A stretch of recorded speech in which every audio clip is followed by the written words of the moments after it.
Ang mga resibong nakalap ngayong hapon. Kulong o refund? Yan ang proposal ng isang babaeng na scam sa Bulacan. We only have two options. Either makukulong siya or she's gonna pay the whole amount in a one-time go. Ang pinaghirapang milyones ng kanyang ama, nauwi raw sa wala dahil ang binili nilang lupa at sasakyan sa isang babae, peki pala ang mga dokumento. Kasi yung pera na yun is inipon ni Daddy for a decade. Hard-earned money niya yun. Hindi yun basta-basta nakukuha lang. Nandiyan dalawa sa akin, no? Ilang linggong direktikan ng Philippine National Police Criminal Investigation and Detection Group o PNP-CIDG Bulacan ang babaeng nanloko umano sa kanila hanggang nabalitaan nilang ang itinuturong tumangay sa kanilang pera.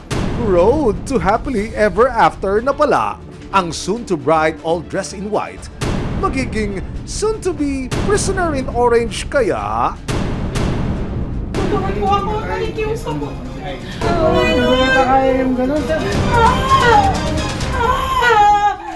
Looking for a place to relax and unwind? Yan daw mismo ang target ng isang kawatan.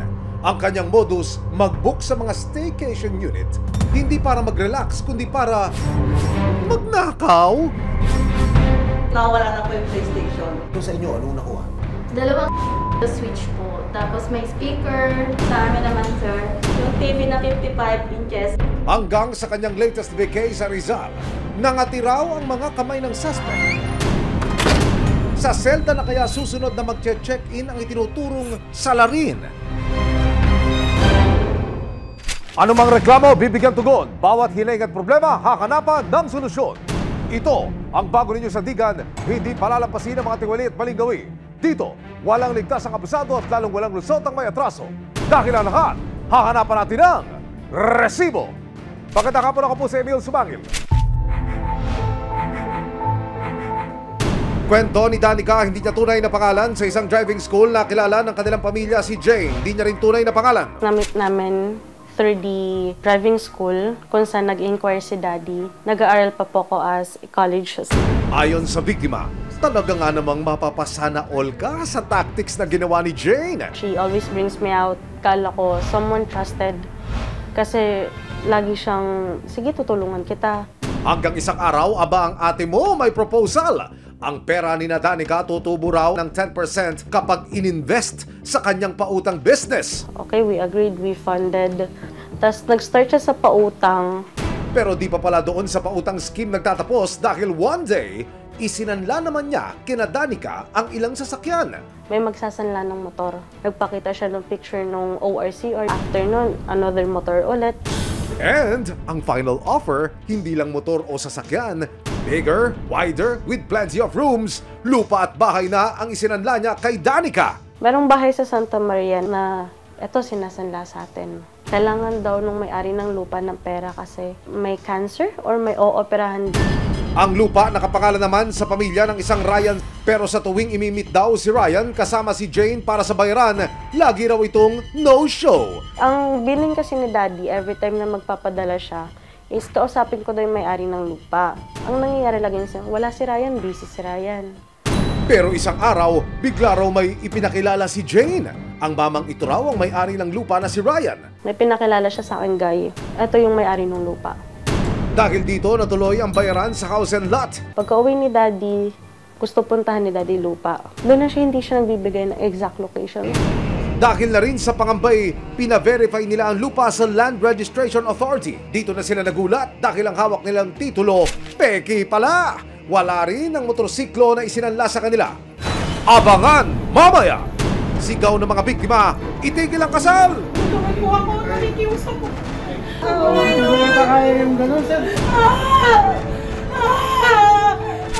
Susunod, looking for a place to relax and unwind? Yan daw mismo ang target ng isang kawatan. Ang kanyang modus, mag-book sa mga staycation unit, hindi para mag-relax, kundi para magnakaw.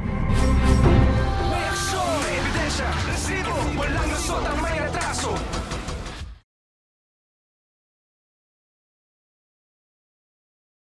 May aksyon, may ebidensya, resibo, walang lusot ang may atraso.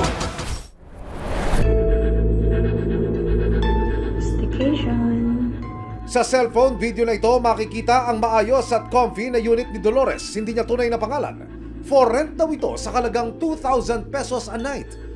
Pero nang mag-book online ng isang tao gamit ang pangalang Chester Benipayo. At meron TV, Google TV na siya, 55 inches. Aba, ito na ang kinahinatnan ng kanyang unit. Magic! Wala na ang 55-inch na smart TV, pati induction cooker, hindi pinatawad. Magkano din yan? 24,000 mahigit. Tapos lang ginawa niya, ang sakit. Dumulog si Dolores sa resibo para i-report ang kanyang naranasan sa taong nag-book. Pero bukod sa kanya, lumalabas na 2 condo unit owners din pala ang nabiktima ng suspect. Nung una, sir, bali, nag-book din siya.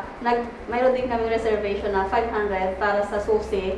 So, nagbayad siya kagad. Tapos, yun araw din na yon ng mga 5:30 sabi niya mag-check-in. Umabot siya ng hanggang 12 ng gabi. Pero ibig sabihin, personal niyo po ito nakakap. Anong dating? Anong personality? Malaking lalaki po siya. Ang bait-bait niya. Ma'am, sorry po. Sir, sorry kasi hindi ako nakadating ng maaga. Late talaga ako. Sorry po talaga.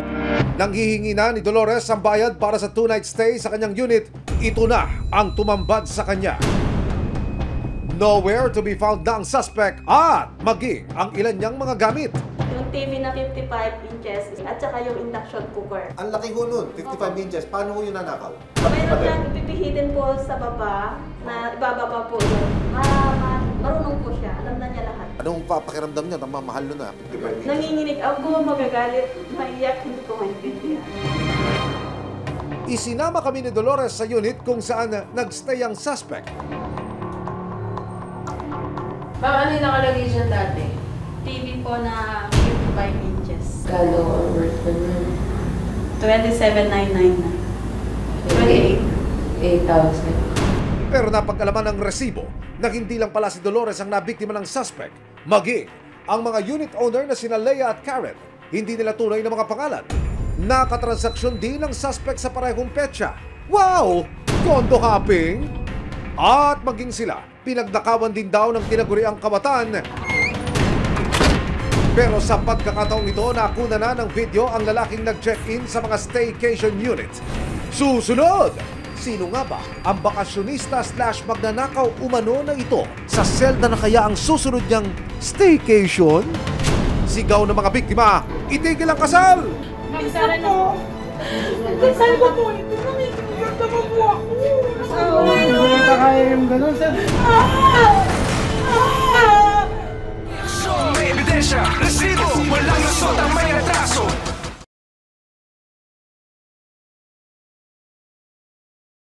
Aksyon, may ebidensya, resibo, walang lusot ang may atraso. Dumulog sa resibo ang 3 staycation unit owners para ireklamo ang naranasan nilang booking na nauwi sa pananamantala at pagnanakaw. Ang modus, magbubuk ang suspect ng stay sa unit at hindi agad magbabayad ng full amount. Hindi niya sasabihin na nakapag-check-in na siya at dito na siya mangungulimbat ng mga gamit na kanyang matitipukan. Unang nabiktima ng suspect ang unit owner na si Dolores. At meron TV, Google TV na siya, 55 inches. Natangay ang ilang gamit niya tulad ng TV at induction cooker. Pero napag-alaman ng resibo na may iba pang tinarget ang suspect. Si Leia na isa ring unit owner sa ibang condo. Nakatransaksyon din ang suspect sa parehong petsa. Sa akin po kasi, mag-message po sila na parang regular guest. Mag-ano po sila na sabihin niya, mag-book ng may games po ba kayo? May PlayStation. Yung po ako natanong nila, may PlayStation po kayo, PlayStation 5. So kung available pa po, ipapag-book po namin sila. Pero sa akin po kasi hindi ako nanghingi ng reservation. Kaya inaantay ko na lang po siya na dumating. Puro po nila yung ginagawa niya eh. Nasa traffic po ako, kung may po makakarating, pwede po ba yung ganito? Para hindi rin po siya mag-send ng payment agad. Pero habang pinatatagal niya ang kanyang pagdating, nasa unit na pala ang suspect at nagnanakaw na. Ang tinarget naman niya ang kanilang gaming console. Gina G, si Kuya. 4 PM pa lang pala, nakapasok na sa unit. Nakuha niya na yung PlayStation namin, tapos nakaalis na rin po siya. Ilang minuto lang po siya nagtagal sa loob ng Sa kwarto gitna niyo? po kasi 4:06 PM, na nakalog po siya sa lobby namin. Nung madaling araw na, nagdududa na talaga ako dahil hindi siya nag-reply na. Tapos sabi ko, nakapag-check-in po ba kayo? Wala siyang reply, wala kahit ano. Tapos sabi ko rin sa asawa ko, ay punta ka sa unit. Sabi ko, check mo lang sa guard ka kung nakapag-check-in siya. Pagpunta po niya, doon sa unit, nawawala na po yung PlayStation. Nainis po kami kasi yun lang yun sa mga highlights ng staycation namin yung PlayStation Tapos yun nga po, kinuha lang ng ganun-ganun lang. Na-discover niyo ito nung hindi na nagre-reply? Ako, hindi na po siya nagre-reply. Ang hawak na resibo ni Leia, ang letratong ito na kinuna ng gwardiya ng condo unit nang mag-check-in ang suspect hapon noong November 24. Ang ginamit niyang pangalan, pareho sa ginamit niya nang mag-book siya sa unit ni Dolores. Ano ginamit niyang pakilala ko sa inyo tatlo? Isang pangalan lang po? Chester Bitipayo po sa akin. Sa akin, iba po, Sito Cruz ang ginamit ng account. Tulad nila Leia at Dolores, nag-book din ang parehong suspect sa staycation place ni Karen. Hindi niya rin tunay na pangalan, pero this time, nakapagbayad daw ito ng down payment for not just 1, but 2 units. Sosyal! Instant booking lang din po yung ginawa niya sa amin. Nanghihingi kami ng 50% down payment for reservation. And then nagbayad po sila agad. So, hindi ako parang dalawang isip na, kasi may bayad na, may down payment na. Kaya, inalaw ko po silang mag-book sa amin sa unit. And then, nung nag-book na po sila sa akin, nang request pa po sila na isa pang unit. Meron po kami sakto na available na unit. So, nagbayad din sila agad sa akin. Tulad ni Dolores at Leia, ginos din ng suspect si Karen upon check-in. Sa inyo, anong nakuha? Dalawang switch po. Tapos may speaker, tapos may modem ng TV, may power tools din po silang nakuha sa amin na medyo mahal. Paano nyo ko na-discover na kayo nawawala na? Ano po, hindi na rin sila nagre-reply. Nahagip ng CCTV ang pagdating at pag-alis ng suspect mula sa condominium building kung saan may unit si Karen. Dumating ito sakay ng isang motorsiklo at ilang minuto lang ang lumipas, lumabas na ang suspect ng may bitbit na paper bag. Uy! Anong sinaron mo dyan? Mula Quezon City at Pasig City, dumayo rin ng Rizal ang suspect para mag-staycation. Well-traveled yarn. Dito napag-alaman ng resibo na isa na namang unit for rent ang nabiktima niya. Pero sa pagkakataong ito, hindi na siya nakatakas. Natimbre agad na may-ari ng unit ang ginagawang pagnanakaw ng suspect. Naabutan siya ng mga tauhan ng barangay sa unit nitong December 11 at hindi na siya nakapalag. Pati mga remote, nasa bag mo rin. Tinatanong din po niya kung gumagana po yung TV. Meron po siyang bag na kulay itim na malaki at identify po namin, nakakita po namin siya. Nandun na po yung mga gamit na yung money collection na $4. Nung hinalukot po namin, marami siyang identification ID na hindi dito pa sa pangalan. Sa investigasyon ng mga otoridad, napag-alaman na hindi Chester o Sito ang pangalan niya, kung hindi Jules Daniel Da Silva. Gumagamit siya ng iba't ibang pangalan at ID para makapanloko ng mga unit owner. Ito ba yung lalaking nag-check-in dito sa inyo? Opo, siya po. Nitong Miyerkules, nakumpirma ng resibo na nasa Montalban Custodial Facility sa Rodriguez Rizal na si Jules para sa kasong theft. Are you enjoying your stay? Tumanggi magbigay ng panayam ang Rodriguez PNP nang makausap ng resibo ang Public Information Officer ng Rizal PNP sa telepono. Ipinaliwanag nilang hindi pa sila maaaring magbigay ng statement dahil napag-alaman nilang may iba pa raw na biktima si Da Silva bukod kina Dolores, Leia at Karen. Patuloy rin daw ang pangangalat ng mga ebidensya laban sa suspect. Sa panahong online na ang halos lahat ng transaksyon natin, mainam na hindi agad magtiwala sa ating mga kausap. At sa mga manloloko at mambubudol, re-resibuhan namin kayo!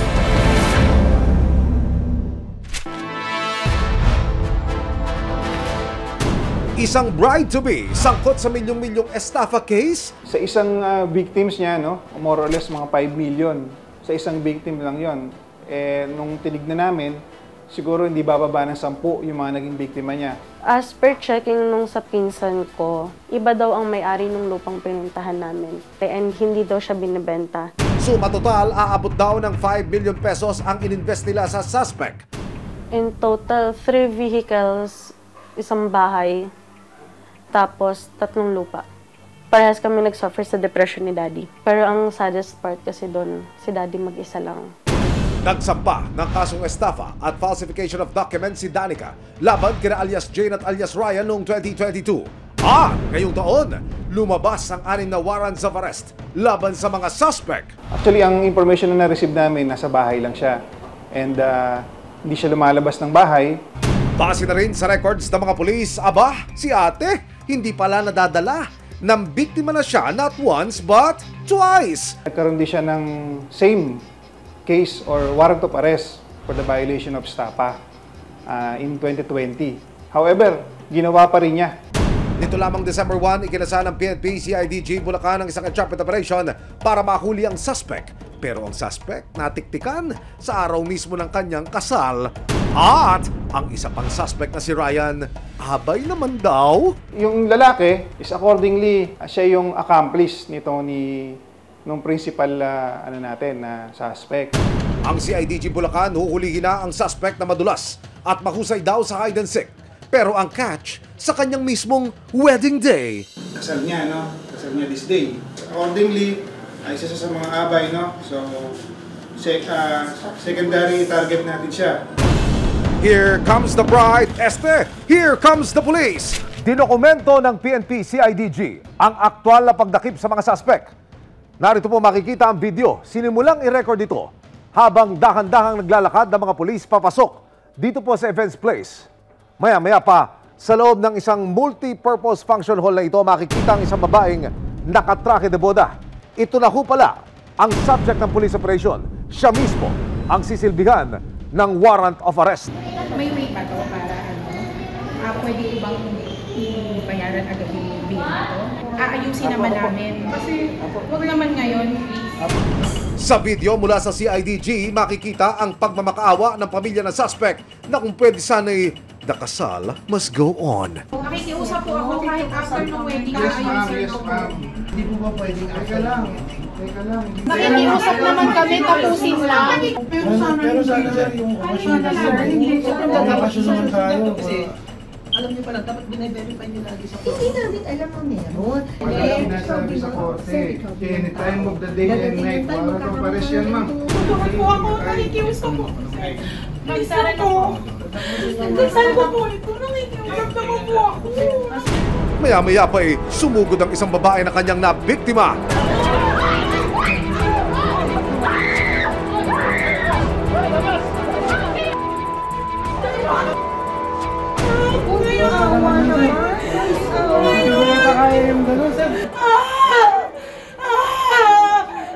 Baka naman patapusin na yung event. Mamula po kasi sa batas na pagka ganito may warrant of arrest, kailangan tapusin. Kailangan po maiserve po yung warrant of arrest mo. Meron po kayong karapatan manahimik at magsiwalang kudwa naman po ang kanyang sabihin. Pwede pong gamitin pabor or laban po niya sa anumang hukuman. Pero habang nagkakagulo na sa loob at labas, maya-maya pa isang lalaki naman ang dumating. Tumpak! Ito na nga ang isa pang subject. At si Kuya Ryan, na surprise. Akala niya abay lang siya sa kasal, abay, to jail na pala. Siya ba? Ito ba, ate? Yes po. Siya, kasama siya. Yes po. Pinuhuli ka namin sa bisa ng warrant of arrest na inisyo ng MTC Santa Maria, Bulacan sa kasong Estapan. Meron kang karapatang manahimik at magsuwalang kibuan. Opo, sir. Nang makapagbigis ay dinala na agad ang mga suspect sa CIDG Bulacan. Sinubukan namin silang kunan ng panig pero hindi na sila pumayag na humarap sa camera.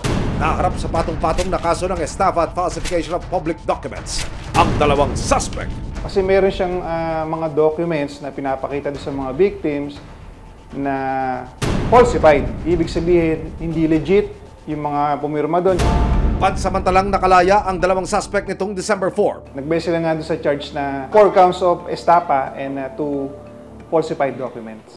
Pero sakaling mapatunayang nagkasala, maharap sila sa 6 hanggang 12 taong pagkakakulong. Payo naman ng mga pulis, huwag basta-basta maniwala sa sino mang mag-aalok ng investment. Para po sa ating mga kababayan po na nakaranas na ng ganitong panloloko, huwag po kayong matakot at i-report nyo po, lalo dito sa CIDG, bukas po ang aming opisina 24/7 para po i-entertain yung mga inyong complaint.